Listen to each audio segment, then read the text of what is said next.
Hello, OT friends, and welcome to the Uncommon OT series. I'm Patricia Modis, and I'm your host, a Filipino-American, native New Yorker, currently based in Los Angeles, bulldog mama, and an uncommon occupational therapist myself for the past 22 years. On this podcast, you will hear me proudly feature the unique careers of occupational therapy practitioners working in non-traditional and role-emerging practice areas, settings where OT is uncommon. I invite you to receive a dose of OT inspiration, to learn, to think outside of the box, and to be energized and motivated to follow in these unconventional paths. Happy listening. Welcome back, OT friends. Today, I'm very excited to introduce you to our guest of honor, Helen Parsons. Helen is an occupational therapist who specializes in Tai Chi, and she's here to tell us all about her wonderful work. Welcome to the podcast, Helen. Hi, Patricia. Thanks so much for having me. Oh, I'm so thrilled to have you on. I know you and I have been trying to coordinate our time zones so that we can make this happen. So We I'm have indeed. very yes. So I'm thrilled that we've been successfully able to do so, and here we are, about to talk about your amazing work. So to get us started, I'd love for you to tell us a little bit about yourself and maybe some of your OT background and maybe some of your favorite occupations. Thanks. Yeah, sure. So my name's Helen, and I live in the north of England, in Yorkshire, for those that know the UK. And yeah, I've been an OT. I qualified quite late. I qualified about 10 years ago when I was in my 40s, and yeah, I at the moment, I have lots of interests as well as Tai Chi. I enjoy martial arts, things like Brazilian Jiu-jitsu I'm really into at the moment. I love getting into the gym, keeping healthy myself, so doing some heavy strength training, just generally getting out and about in the fresh air. This time of year is so lovely. It's spring for us at the moment, so just getting out in the fresh air. So yeah, keeping fit and active, getting out in the fresh air, all those usual things. Oh, amazing. Well, right now, what is it, springtime over there in England? Yeah. So yeah, it's just such a relief to have the sunshine back. It's been a long, cold winter here. So yeah, any opportunity to get out in the sunshine is such a relief to get out and get some fresh air. Well, I'm glad you're getting some of that, Mm. and particularly because you like to be physical in your typical day. So this must provide more opportunity for that. Yeah, definitely. It's it's I have so I'm teaching Tai Chi, and very physical, but it's so much. If you ever get the opportunity to get outside to do Tai Chi, that I would just recommend everyone to have a little go at that, because it just brings something different to it. So it's a great way to enjoy the outdoors. Yeah, it's a great way if you get to a beautiful place, you've had a lovely walk, you can just pause there and do a couple of movements, and it's fabulous. Yeah. Ah, I can't wait to hear more about your sessions and your classes and what that might look like. But before we get there, I'd love for you to kind of pave a little path for us. So, was there anything in particular that motivated you to do this type of work? Like, what inspired you to do Tai Chi or to teach Tai Chi? So it was a little bit by accident, as these things often are. My partner, Phil, he's been doing Tai Chi, many years. So I think he's 4 decades into his Tai Chi journey, Wow. and so it's part of his lifestyle. So when we got together, it was something that I got used to doing with him, and we kind of were. Thought, well, why don't we offer a local class? Just a one-off, see how it goes, and it just grew from there. Really, I was working in a kind of another uncommon role as an OT. I was working in the voluntary sector with social prescribers, but our the Tai Chi business was taking off, and we were filling more and more classes. More people were getting in touch and asking us for sessions, saying, yes, we'd love you to come to our community centre, or we'd love you to do something for us. And it kind of carried on growing. And eventually to the point where I gave up my role and in the charitable sector, and I came to do Tai Chi full time. And it just became, I just kind of saw again the opportunities within the Tai Chi, and then I really wanted to understand the mechanisms, and I really wanted to know more about it. And so I started diving into the research, and that's when I just realised how much research there was, and I really wanted to share that. So that's how I kind of came to be where I am now. So a real research, evidence-based kind of emphasis to the Tai Chi that I could kind of, just became really passionate about. Yeah, I know you mentioned social prescribing. I recently did an episode with an OT here in the States whose work centers around that. And I can't help but think of how the two are very much intertwined. Yeah. Tai Chi being like a resource out there in the community, and social prescribing. Can you speak to that a little bit?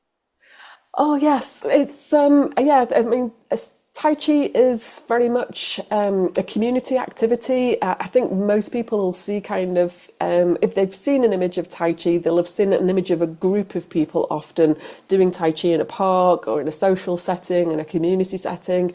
That kind of, we know it's a social activity, and that's part of the mechanism behind how it works, is helping to get people together, get them moving together.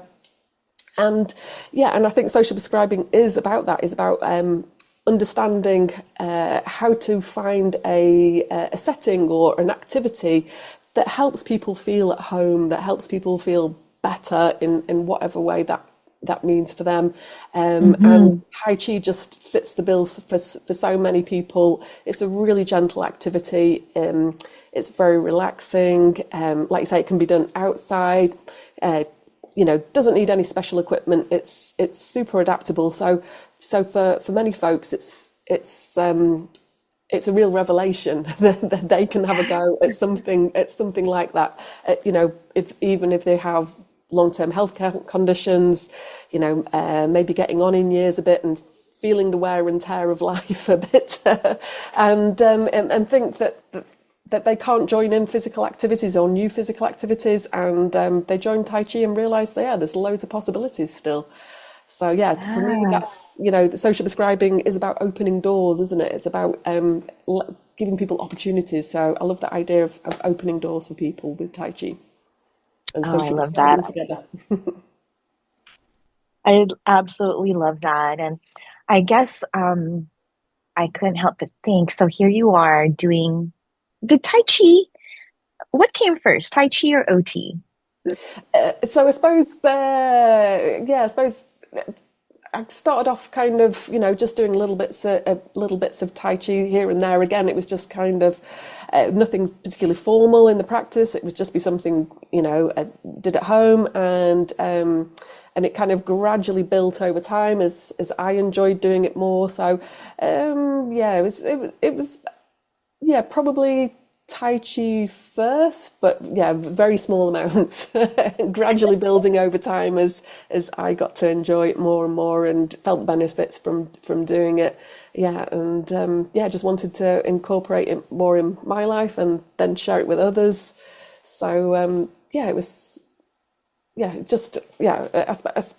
very similar timings for both of them. But Yeah. at least Well, Tai Chi you're is like the edge. well, you're certainly doing that today, or Mhm. informing a lot of people about Tai Chi, and also incorporating the practice into your own life. Do you see any intersections between OT and Tai Chi? Yeah, absolutely. I think Tai Chi has a very. I think people, if they've not heard of Tai Chi before, and I'm hoping people know of it as a Chinese exercise form. Like you say, we often see of it early morning in the parks in China. It's been very much encouraged. is a health activity. So yeah, it's got this real emphasis on health more than the martial arts element, but we have this element of skill, of learning something, spending some time, dedicating some time to it, some practice to it. So I think we, in terms of that, OT's understanding that what having a practice, a regular, doing something regularly, that idea, you may, many people will know that doing, being, becoming, that idea that we incorporate things into our life and we slowly evolve through doing that activity. We find out more about ourselves, we find out more about what we're capable of, we find out more about the community that we live in and the people that we live with. And yeah, so I think OT and Tai Chi both have this elements of growing through activity, of understanding the importance of doing for our health as well. So yeah, I think there's so much in the philosophy, I think, of OT and Tai Chi, that we can see ourselves as part of something bigger, understanding the motivation that things to be included. And and to see things as a journey, I suppose that's one of the biggest. I think the Cower model is one of my favourite models, Yeah. and it sees life as a journey, and very much we bring that aspect of Tai Chi as a journey, with us as well. So there's all sorts of different ways you can kind of look at OT and Tai Chi, and I think they're a great fit for each other.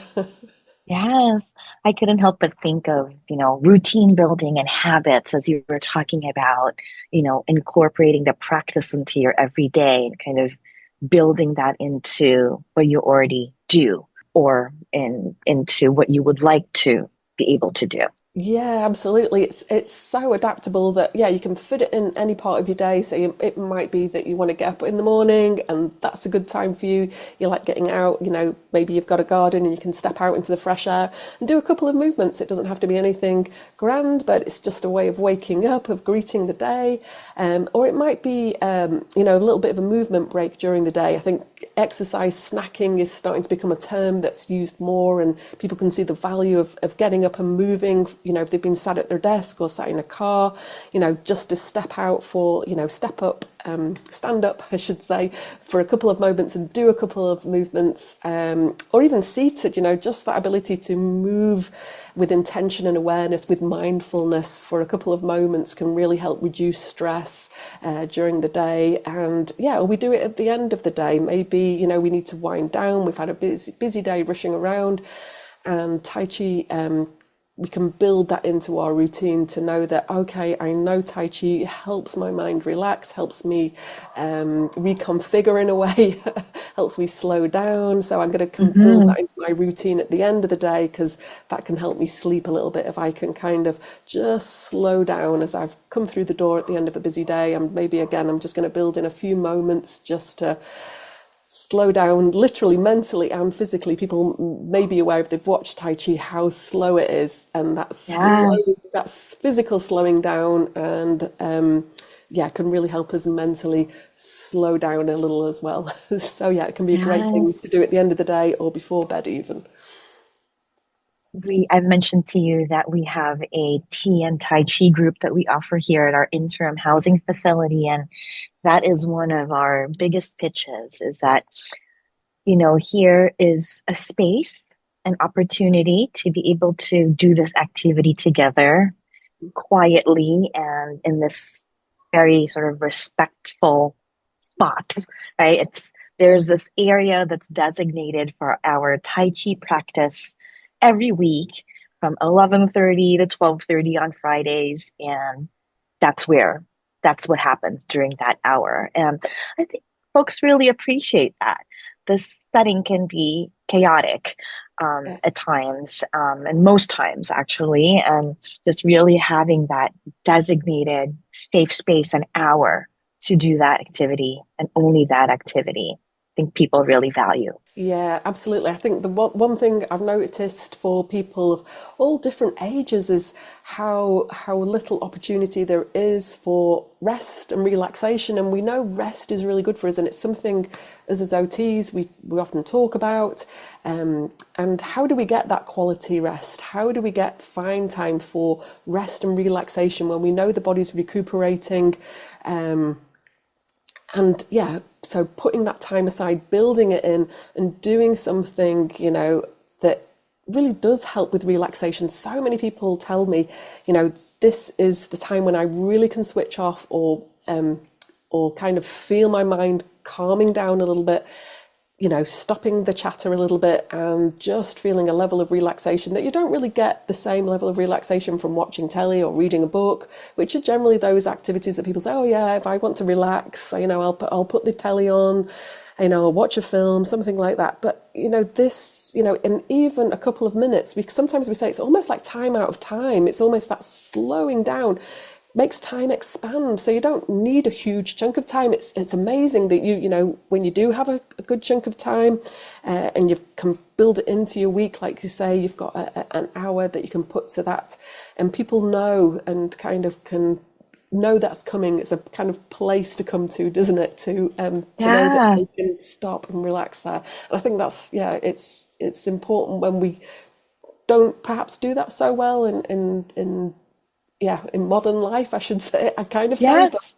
but sometimes I always think, well, they invented this a couple of 100 years ago. We've got evidence of Before YouTube videos, right? yeah, before this so busy modern lifestyle, perhaps they were seeing the need for it even then, that our head tends to rush away with us. We tend to have lots of thoughts piling through. So, finding these ways that we don't have to sit still. I think a lot of people have tried mindfulness these days. They've heard that it's good for them, but do struggle with kind of seated kind of meditation type mindfulness practices. And this is a real opportunity for those people that need a little bit of space and that ability to calm down, relax, and just really enjoy those mindful movements, for however long that be, a couple of minutes or an hour. Yes. And, we talked a little bit about it requiring no equipment, really, just space, an arm's length, right? Just enough Yeah. space so you're not running into anything, and that even doing it outside. So a room is not even required. Being out in nature is probably more advisable. So I love this conversation, and I think this is a great way for us to kind of dive a little bit deeper into your work, right? Would you mind telling us anything more about Tai Chi that you'd want to share, a little bit more about the work that you do, whom you serve, how you're offering your services? I know it's for the client, but also for the practitioner. And maybe some of the needs that you're addressing. So I know that's kind of loaded, so you can start anywhere you'd like and take it Okay. away. Thanks. Yeah. So I currently am teaching community classes, and we that evolved. We ended up teaching. We didn't know where the community classes were going to go, but we've ended up teaching mainly older people, older retired people, and people with long-term health conditions. And from that, as I was saying, I started to dive into the research and explore that and understand how it was working when people were telling us that they were getting so many benefits. So I then started to gather this information and put it together, and I was really looking for the opportunity to tell others about this, and especially OTs, and it eventually became a course. So we now run an online course where we teach other OTs and other physios mainly about the evidence base, the research behind what's done. Because when we were looking, we were realising there's been literally hundreds of papers in the last 10 years. So it's possibly approaching in the thousand papers now. And that's randomized controlled trials, that's case studies, looking at mechanisms, all sorts of studies looking, ranging across a whole range of conditions, from balance and falls to osteoarthritis to cardiac rehabilitation to neuro rehabilitation, many settings that it's been trialed in. And I was so passionate. I really wanted to share that information. So, and that's what we put together and eventually created our online course with. And so that's what I do. With part of half my week is this kind of split between teaching that, and half the week is the face-to-face classes with The community classes. Yeah. God, it's so robust. There's a lot going on. And I'm blown away. You said hundreds of papers, in the last 10 years on the topic of on Tai Chi alone. Yeah. I'm curious, was there any surprising sort of tidbits that came up in the evidence that you found out there that kind of stood out the most? For me, it was just the overwhelming amount of it was, and majority of it comes from China. So yeah, the jaw-dropping thing was just this constant dropping of new research. It didn't seem to be slowing down. The more I looked at it, the more I kept finding, the more it seemed to be kept publishing. And I think for me now, it's how many times the Tai Chi is mentioned in different guidelines in different countries around the world. So it's mentioned in the World Falls Prevention Guidelines. It's mentioned in the UK Physical Activity Guidelines. Obviously, I'll look particularly at the ones that are UK relevant. It's mentioned in most commonly in things like low back pain guidelines across the world. So cardiovascular health, and I think, and that's these ones like cardiovascular health. I think people sometimes are surprised because they see such a slow moving activity. They wonder if it can be good for health. But what they've found is it's really great for things like hypertension. So this slowing down, this relaxing movement seems to be great for hypertension. So loads of different reasons why it's great for older people, and also for things like cardiac rehab, where we know that actually the refusal rate for things like cardiac rehab can be quite high. People can be feeling so vulnerable after an injury and illness, or especially something like a cardiac event. Having a heart attack can be devastating. We know as OTs the mental impact, the mental health impact, the emotional impact of having a significant event like that, how overwhelming it can be for people and how daunting it can be to try getting moving again. It's almost like asking people to climb Mount Everest, just even starting gentle exercise again. So I think for me, that idea of opening doors again, Tai Chi opening doors to physical activity, this slow moving, it's perceived as gentle activity. People see it's relaxing, kind of, and it looks easy. I won't always say it's easy to do, but people see it as easy. So it can be very inviting for them to try it. So for me, it's that versatility has been the surprising thing. And like I say, the wide spectrum of audiences it's been tried with, from like you say, settings with addiction right through to, balance and falls for older people. So, and I think generally that's the most commonly used one now, I think, will be that it's recommended in physical activity guidelines that people should be doing something to improve their balance twice a week. And Tai Chi is really up there in the research. It has, a huge amount of research for improving balance, for community dwelling, older adults. So yeah, it's Amazing. Yeah, great activity. I love that the research is supporting the value of your work, right? And the value of the activity itself. Is there a lot of evidence-based research that's intertwined with occupational therapy? No, interestingly, I've found a few papers, not a huge amount. But I think our occupational therapy skills really allow us to delve into that research and understand the mechanisms. When we can see the research saying, yes, this is great for specific conditions. Us as OTs know that we are looking for meaningful activity for people, know that we're looking for something that makes a connection with people, that people are looking for something. We sometimes talk about the spiritual side, don't we? That centre bit of occupational therapy. What moves you as a person? And we know that with sometimes just standard I say boring, often it is boring for people if you just do, repetitions of the same movement. But Tai Chi brings these, we may be doing repetitions of an exercise, but we bring a whole vast array of mental imagery with it. We have beautiful names that are very evocative, that have this mental imagery with it.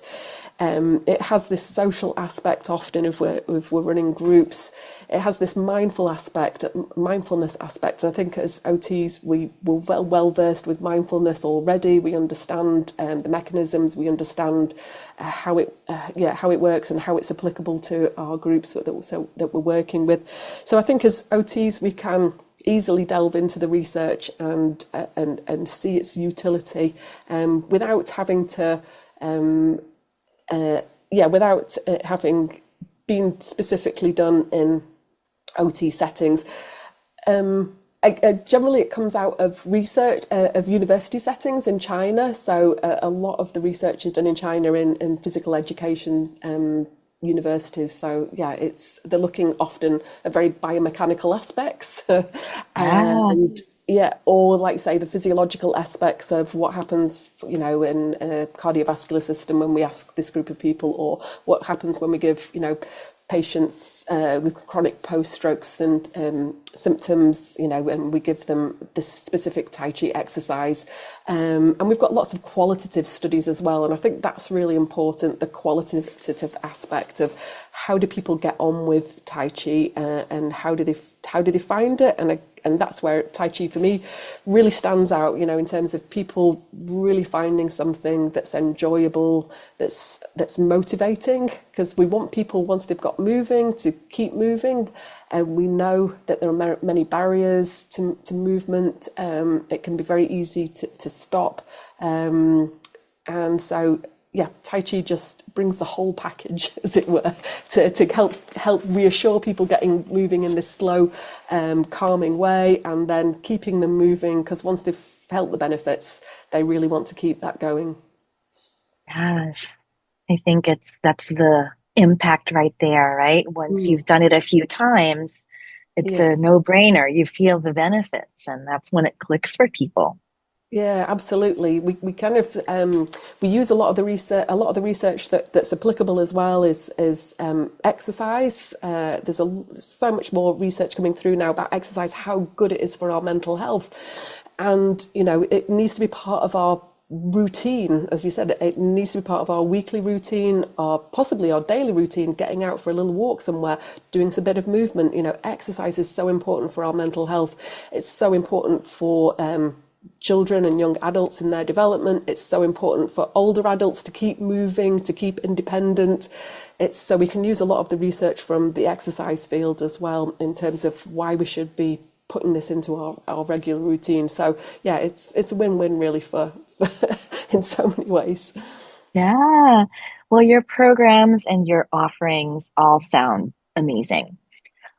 Before we get into, what a typical session might look like, which I want to get to next, would you be able to just kind of pave the path for us a little bit about, who you went to OT school, Tai Chi was one of your passions.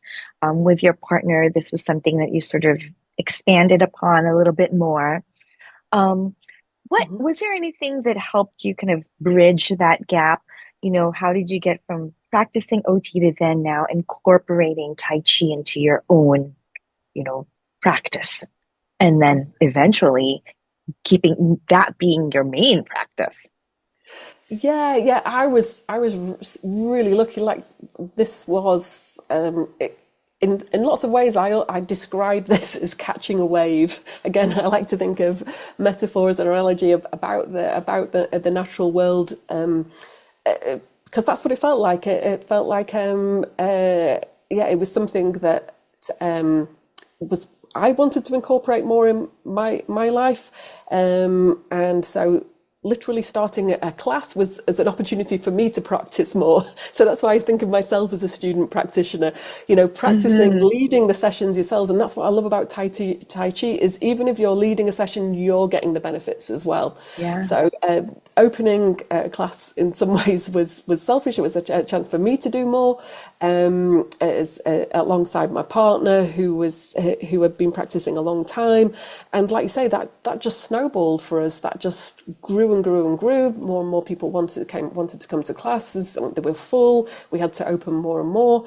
And eventually, then when we had to close all our classes during COVID, we were obviously very concerned very quickly about our older people being in a group setting. We closed our classes pretty quickly and went online.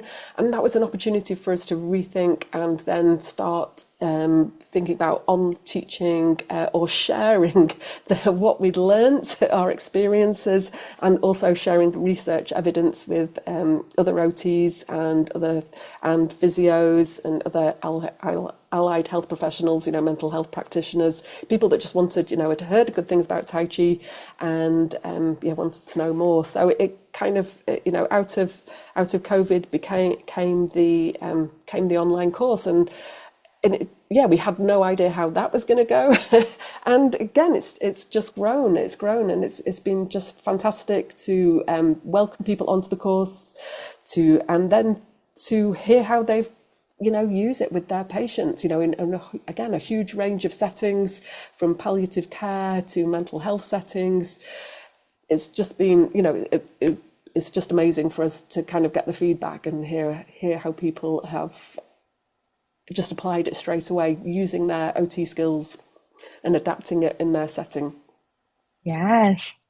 I can't wait to share with you more what we've done here at our interim housing facility. So, the focus is not at all on the strengthening or the physicality or, improving one's heart functioning, but more on the slowing down part that you were talking about, and finding a quiet moment or quiet 15 minutes and engaging in this sort of slow,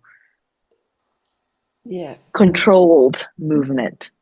Absolutely. It's and in settings like you say, settings that might not always generally lend themselves to those quiet moments. But it's that ability to carve out a little bit of time, a little bit of space. Maybe it's with an individual, maybe it's with a group, and and that's the flexibility of it, and how empowering it's been for people. Like you say, it's not just the physical aspects; it's how empowering it is for somebody not to be rehabbing as such. It's actually they're learning a new skill, and how often they, we talk about that doing, being, becoming. They become doing it, they feel skilled, they feel like they have got something to share. And often we hear about people going and sharing it with their grandchildren perhaps, or sharing it with other staff members, as in, so they've had in a mental health setting, they had patients sharing it on the ward, and showing staff what they'd learnt, like I've learnt something, I've learnt a new skill, and this is great, and so it's very empowering for people. Like you say, those things that only we understand as OTs, don't we, how empowering that is, and how important that is, that people get to have that feeling. Yeah. I mean, just a brief share over here. It's not it's not common to find Tai Chi classes in homeless shelters here in the United States. So I find that that's kind of the reaction, the immediate reaction that I get from folks here once they're invited to participate in this activity is like, wow, you offer that? Yes, we do. And in fact, we talk about it over tea afterwards. So, come join us. And it becomes sort of this really special offering that, it's just not common. And I think that encourages people to participate even more because it's just not something that they see very often. So I'm hoping to get it to a place where it's more common, right? Because again, you talked about the ease, the the lack of need for extensive equipment, and it's a very practical activity to be able to offer in a variety of settings. So this might be a good way for us to dive into that next. Tell us about how you offer Tai Chi services. Yeah, I think for us, it's keeping it simple. Keeping it simple. I think we can watch things on films and TV and all YouTube, and there's so many like absolutely amazing practitioners and teachers out there. What in our normal community settings or rehab settings, what we're looking at is something super simple, which is really interesting for me, that it doesn't need to be difficult, it doesn't need to be high level stuff, but you can still get a lot of the benefits from it. And I think that should hopefully inspire us as OTs to try it, because it can look very intimidating, and and actually there's lots of really simple movements that we can do, and sometimes the simpler the better. I think sometimes not making it complicated allows people to get into the flow, as it were, to slow down and just feel the movement without any pressure, without getting having to concentrate too much or worry about what the next movement is. So we're not doing any complicated long forms. When we teach it, it's very simple, and we avoid really long, complicated forms. We've found they're not really suitable, and we encourage people to keep it simple in most settings. It's more effective, I think, the simpler it is. And the longer I do it, the more I hear that back from others as well, that actually we feel that we should be doing something complicated, and actually when we have the confidence to make it simple, that's when we kind of really in a space that people are getting the most benefits. They can relax, they can feel restful, they can feel part of the flow, especially if you have a group and everyone's just doing these lovely slow movements together. They can really rest and relax in that and really feel the benefits. And I think, yeah, it's such a antidote sometimes to the high pressure, high stress, or the pressure sometimes to be doing things faster, more of them, to the kind of to take that pressure off people is wonderful sometimes, and just go, no, we can just take our time to, if we've got a window that we can look at, even if we don't have outside, we might be able to just lift our head up and look at a little bit of sky and just take our time. And we've got lots of movements where we do look up to the sky, and we know that that can have just change our posture and just change the way we feel a little bit about ourselves, and just change a little bit about the way we breathe. So, and it doesn't need to be great, and that a great big change is just enough to make a difference though. Oh, I love it. So you talked about the activities you offer. You said community Mm-hmm. classes. So these are out there in the community. Can you tell us a little bit about what that might look like? Yeah, sure. So we have a variety of community classes. So we do usual kind of community centre type classes that attract, older people during the day, those people that are freed up, they're now retired, but are struggling to kind of do physical activity. A lot of things become unavailable in terms of, osteoarthritis is so common, and it becomes such a barrier to physical activity. And a lot of activities in terms of some things like Pilates and yoga, because they're on and off the floor, that can be become a barrier for some folks if they're not adapted. And I know there's some great teachers out there who will adapt. But Tai Chi, we just all walk in, and we, for those that want to be seated, we can offer that. So a lot of people may choose to do part of the session seated. And our sessions are very simple. We don't overload people. We really focus on fun and fun elements, on making friends.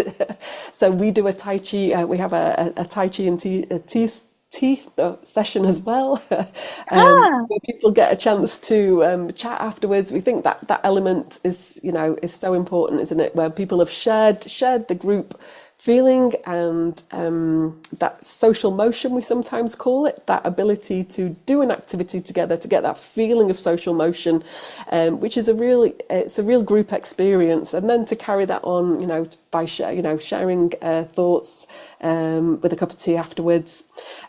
We do online offerings, so we do a variety of different charities here in the UK. We do sessions for small charities, Weekday Wow Factor, Blesma, and we also do local charities for people with dementia and their carers. So again, they'll all be slightly different depending on the particular group. So again, dementia, again, it gets a lot simpler. Again, again, it would be majority seated. Again, it's just easier to make the session relaxing. And again, we're thinking about the person with dementia and the carer. So we want to give the carer a bit of time out as well. So really focus on the relaxation element. Real key elements are keeping it simple, focusing on the needs and adapting for the group. I think that's kind of always in a nutshell. yeah, in a nutshell. And when summer comes, we try and take our groups outside where we can. So Outside. into the parks, and that's when people really enjoy it just becomes an extra element to it, which really helps the Tai Chi, work well, add that added element of relaxation. Yeah. I love that you're, like the practicing, you're actually guiding people into the practice, right? So you Mm. talked about online groups, you talked about having face-to-face sort of community groups, but then there's also this other aspect to your work, which is training Mm. practitioners or OTs. Is it just limited to OTs, or is it to any healthcare practitioner who, or maybe you can tell us about that? Yeah. So we do. It's open to allied health professionals. So we have a whole range. We have OTs, OT assistants, physios, physio assistants, mental health practitioners, a group, exercise leaders. Some settings have just got a kind of generic rehab assistant role that are just there to do the exercise sessions. So, anybody that's working in an environment where, they feel that Tai Chi could enhance or be part of their toolkit, we're always happy to have a chat with them and kind of see whether this is the right course for them. We've put together this 6-week course where we cover a range of different health conditions. We kind of focus on the areas where there's the most research.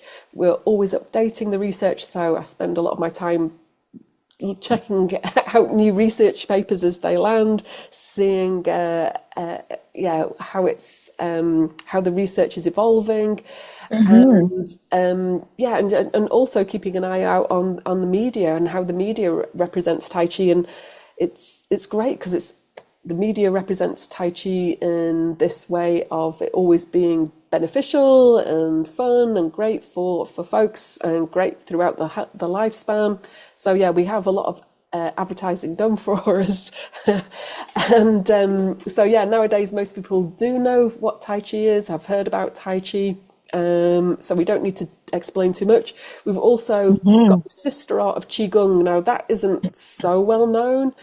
Some people pronounce it Qigong, or we call Mm-hmm. it Qigong. So it's written Qigong, and that's kind of a much older practice. That's possibly a couple of thousand Yeah. years old.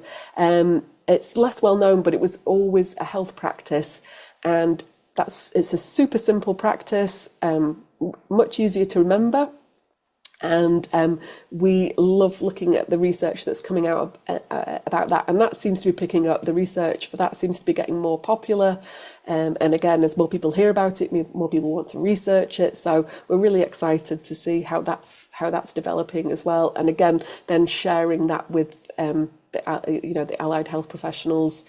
in the UK. So majority of people that come on our course are from the UK, but we've had them from Europe and the States as well. So Hmm. yeah.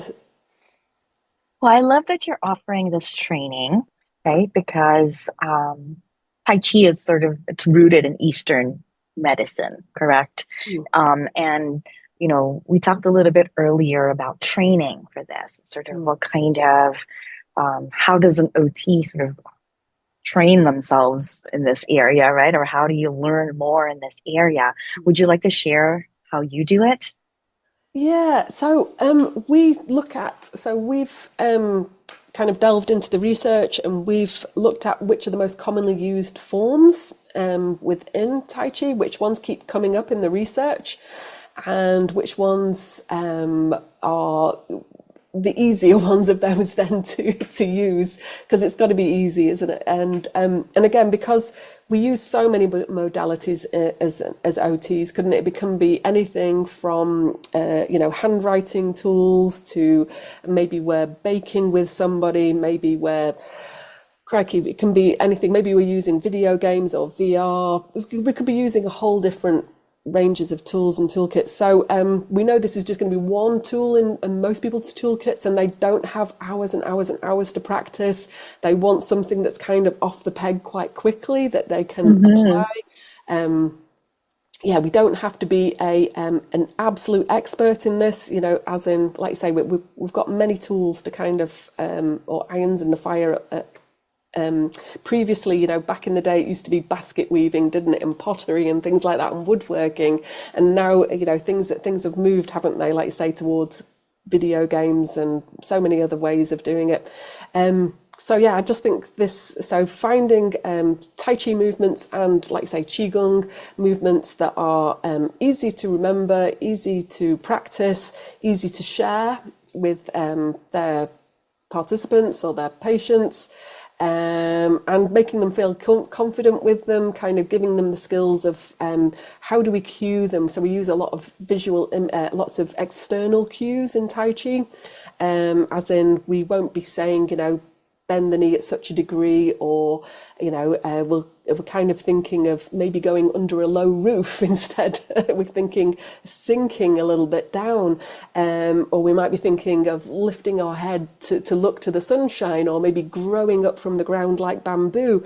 So we're always trying to think of things that are kind of help with the structural integration. We know that the external cues can really help with structural integration, can help use basically the whole body for a movement. Even if it's, we're just looking at an arm movement, we want to use the whole torso to support that. So yeah, lots of really practical movements that we look at, and obviously then making sure that we understand the evidence behind them, the mechanism behind them. Yeah, and that we are looking at ways to help folks feel relaxed. So I know we've talked a lot about the relaxation element as well, so that we're not looking for perfection when we're doing the movements, because that's often a massive barrier to people feeling Yeah. relaxed. So we are trying to reduce the pressure and trying to keep it fun, keep it meaningful. So we try and make sure that people feel connected to the movements in some way. So yeah, we often can find all sorts of different ways to people to say, oh yeah, this movement feels like dancing, and I used to enjoy dancing, or this movement feels yeah, like being outside, or we imagine being in our favourite place. So somebody may have enjoyed sailing in the past, and we can say, yeah, well, take yourself to the seaside in your imagination, and we're going to stand at the harbour, and we're going to listen to the waves coming in, and we're going to be like a wave. We're going to use that to and fro motion, and so we can draw in their life experience as well. So we get people to really connect, to use Tai Chi to connect with them as well. Oh, I love those examples. Thanks for giving us a vivid peek at, what some of these visualization tools are that you utilize in sessions. Yeah, I love it. It's really exciting for us to kind of find things that kind of chime with people, and it'll be different for everybody. Some people were very funny. Sometimes it's just very practical stuff, like we say, oh, we're going to imagine when we're doing a Tai Chi step that we might step over the cat. So sometimes it's really practical things like that, but it'll make people laugh a little bit and make people be a bit more mindful about their stepping, because no one wants to step on their pet cat or their pet dog. So it slows people down and makes them be a little bit more mindful about how they're doing that movement. Or we'll get people to imagine being the animal. So we'll say, kind of relax the shoulders like you are a bear rumbling through the woods. Sometimes we just kind of, it's a little bit silly, a little bit funny. But yeah, we've got this idea of inhabiting our bodies in a slightly different way. And like I say, when we've habitually held tension in our bodies, sometimes we just need to use our imagination a little bit to help undo some of that a little bit sometimes, or just move a little bit in a different way, and find the joy in the movement again. Yeah, and it sounds like you're using your OT lens as far as it being a client-centered approach, right? This is all about this person's space, what's in their space, and how they function in that space. Absolutely. So it's definitely not a one size fits all. It's definitely not. And Tai Chi can be seen like that. Obviously, it is based in a martial art, and it is done at competition standards. There was wushu competitions, and it's done to a very high standard. And so there's an aspect of that that's very much a precision art, and it's absolutely beautiful to watch. And so we've got to bring our expectations right down when we're doing it in a rehab setting. But beginner's level. Yeah, and I still love that, because there's a concept, beginner's mind, that often comes into martial arts or in Zen Buddhism, beginner's mind, where always learning. Always learning. So yeah, whoever we are, whether we've been doing it, a week, or we've been doing it 10 years or 40 years, we can always have that idea that we're going to find something fresh and new in it, or there's something we can bring that freshness to it, to see how we're doing each day, how each time we practice the movement, we can find some freshness in it. But yeah, we always want to allow everybody their own individual way of doing it. So we don't want to create a row of robots doing it. We want everybody to look like themselves when they do it. So everybody to be an individual, and everybody is a little bit of expression with it as well. So we're not looking for perfection, but we are looking for more the outcome, that people should feel, a bit more balanced when they've done it, and that can be a physical and emotional thing as well. Feeling balanced when you leave the session, feeling refreshed or feeling very relaxed. Some people just want to go home and have a sleep, and that's great, because they just go, I felt the most relaxed I felt in ages, and I'm just going to go home and have a nap. And we say that's fine. That's wonderful. And they go have the best sleep of their week, they sometimes say. So yeah, we're not looking for perfection. What we're looking for is what they get out of it, and that's different for everybody, and that's what makes it so rewarding to do, to share as well. You never know quite how people are going to react to it, and how people are going to, what they're going to get from it. So it could be that they feel more balanced and are able to go out for a walk with their family, because their confidence has grown with their balance. And so, yes, now they can go out for a walk with the whole family and the grandkids. Or it might be that they're sleeping better and they're managing their health conditions more. So it's hard to tell sometimes how people are going to incorporate it, but yeah, our job is just to let people take it away and use it as they want to. Yeah, and it sounds like the benefits really there's a ripple effect of the benefits. Yeah, definitely. They ripple out to family members as well. Again, I've said that people will take the Tai Chi and share it with family members. So they will say, oh yeah, the grandkids came round and I showed them, what I was doing in my Tai Chi class, and, get the kids involved. So yeah, there is a ripple effect outward to family members or people in the community. So yeah, we just love that fact that so many more people in our community are hearing about it and want to do it. You know, they can see people that enjoy it, and yeah, and so many more health professionals want to do it and want to incorporate it. And we know not everyone's going to love it, not everyone's going to be passionate about it like us, Mm-hmm. and that's absolutely fine too. So it's horses for courses. Right. So can we switch gears a little bit and Mm, talk about money matters? Is there mm. anything that you can share with us about, yeah, your compensation? How do you get paid for your work? If you want to talk a little bit about your course and maybe pricing, anything of that sort.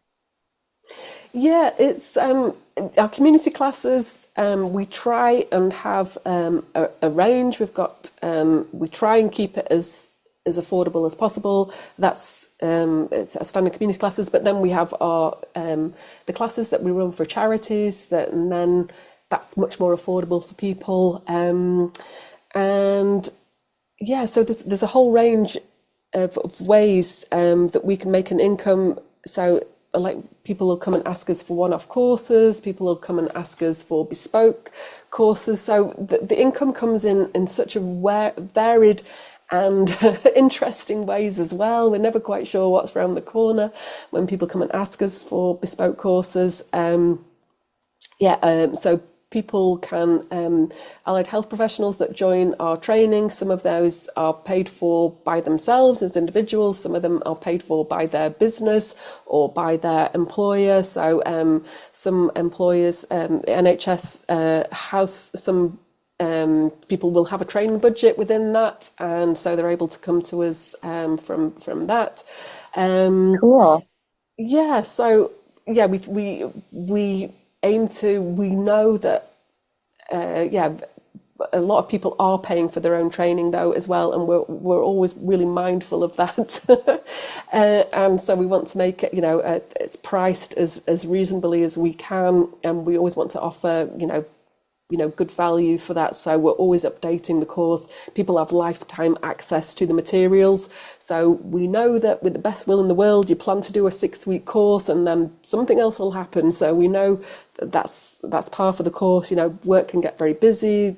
Other things can happen. So once people have joined the course, they've got lifetime access. They can come back and join us again anytime. They can look at the materials again anytime. Because we want again, a theme is open door. We want there to be an Yeah. open door to Tai Chi for people to come back, to ask us questions anytime, to run things by us.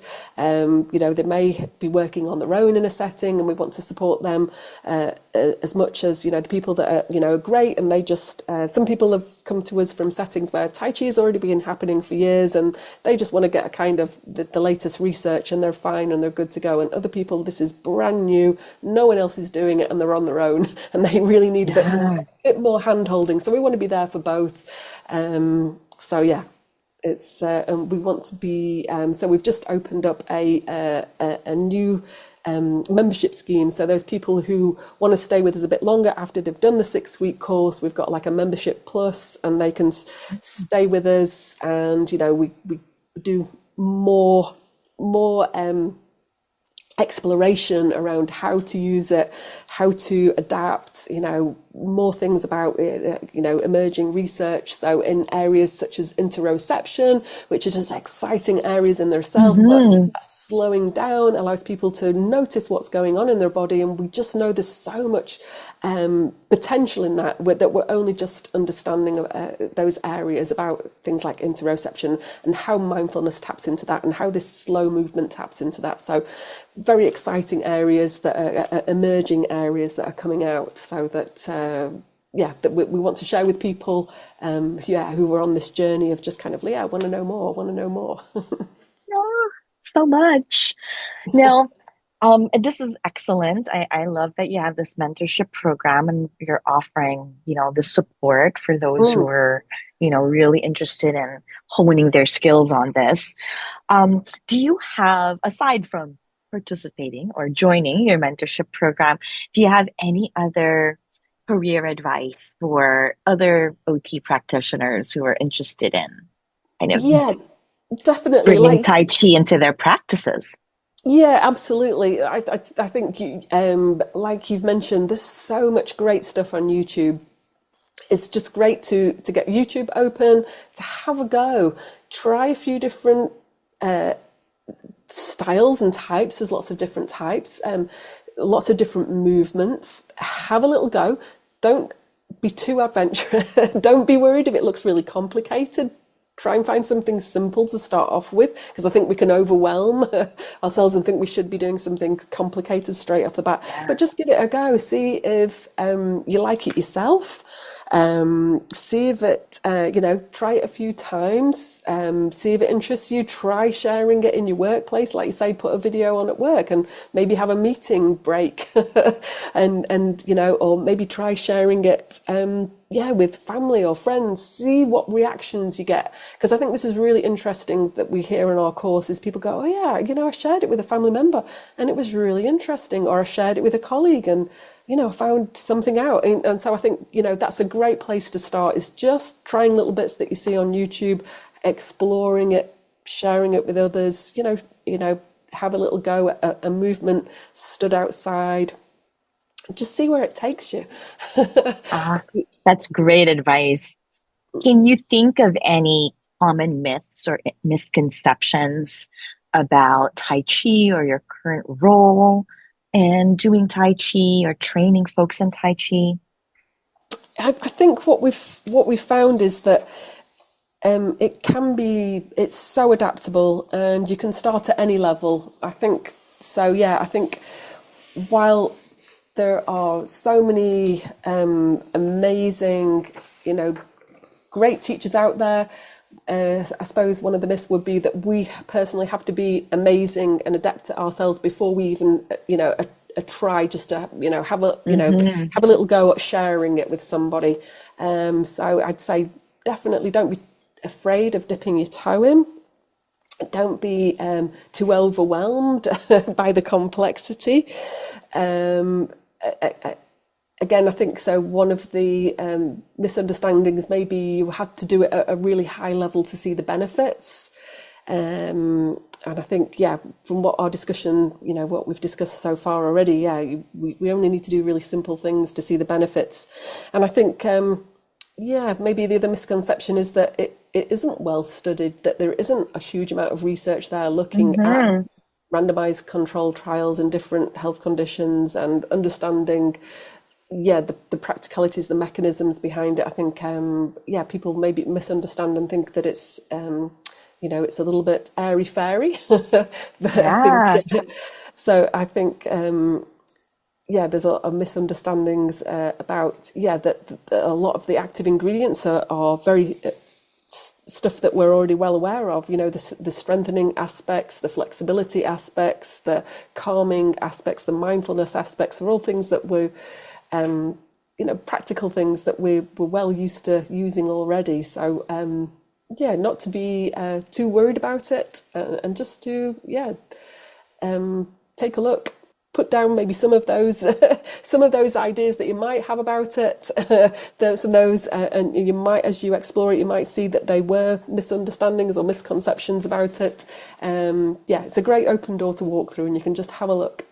What I'm also hearing you say is that OTs, the perspective that we hold or the lens that we sort of utilize in our Mm. practice really goes hand in hand with Tai Chi too.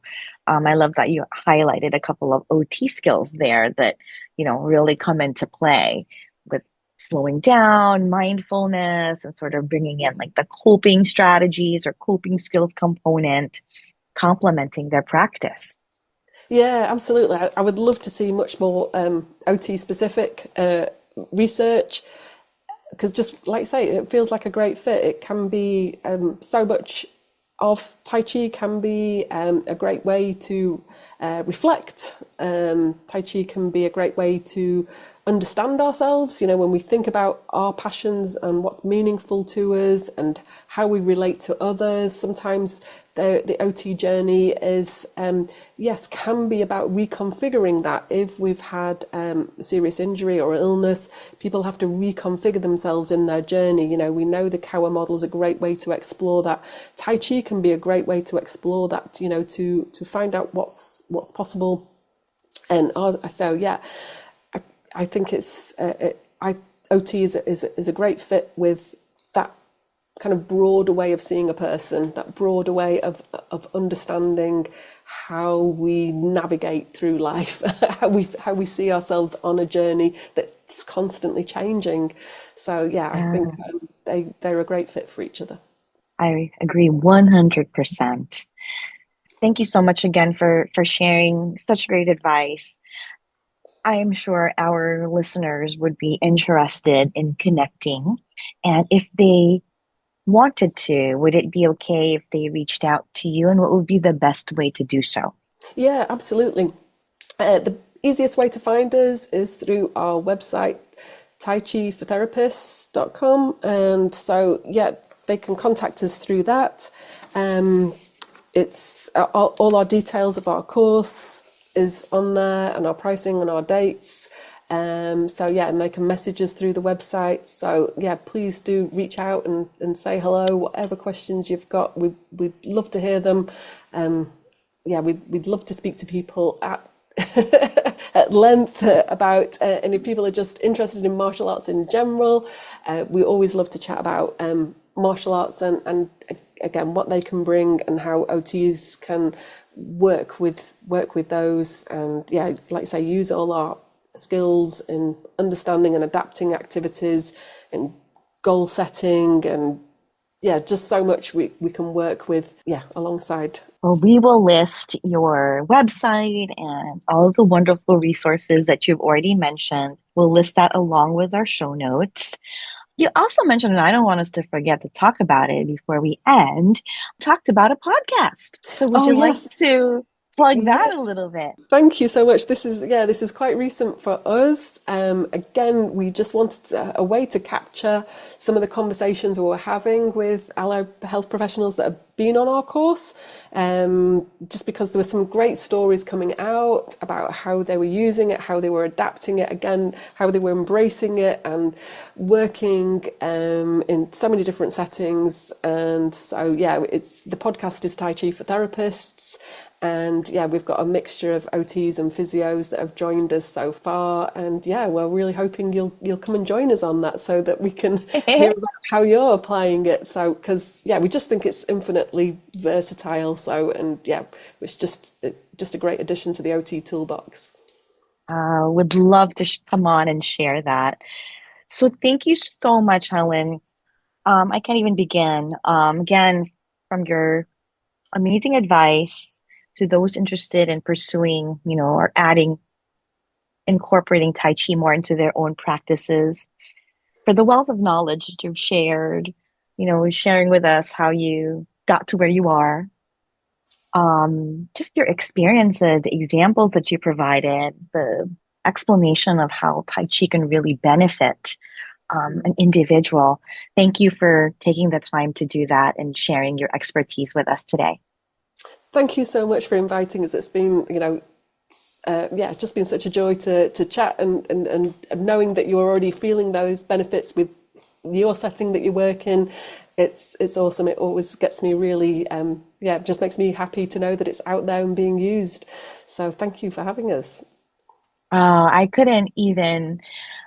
couldn't even, when I found your LinkedIn profile and sort of saw you saw your posts on your offerings, I just thought to myself, I need to have this OT on my podcast because she needs to know how we're doing what we're doing. And yeah, again, we're across the pond. We're doing entirely different things, yet seeing the same value in this activity and how we're bringing it into our practice. So Mm-hmm. I very much appreciate you sharing what you know and what you've learned, and looking forward to hearing more of what's to come in the future.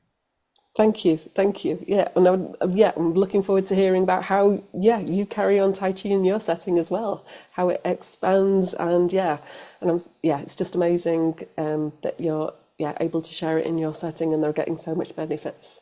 So thanks again for having us on the podcast. And that wraps up another inspiring episode of the Uncommon OT series. Connect with me at www.transitionsot.com. And don't forget to sign up to be part of the Transitions OT community. By doing so, you'll receive my latest compiled list of uncommon OT practice settings, the latest news on mentoring offerings, uncommon OT live events, non-traditional OT resources, and more. You may also follow me on my social media pages on Instagram and LinkedIn. And if you love this episode, head on over to Spotify, Stitcher, Apple, and Google Podcasts to follow, rate, and leave a review. I also ask you to consider pledging your support to my Passion Podcast project by being a patron on Patreon. It is very much appreciated. Sending big OT love. Thank you so much for listening. Until next time.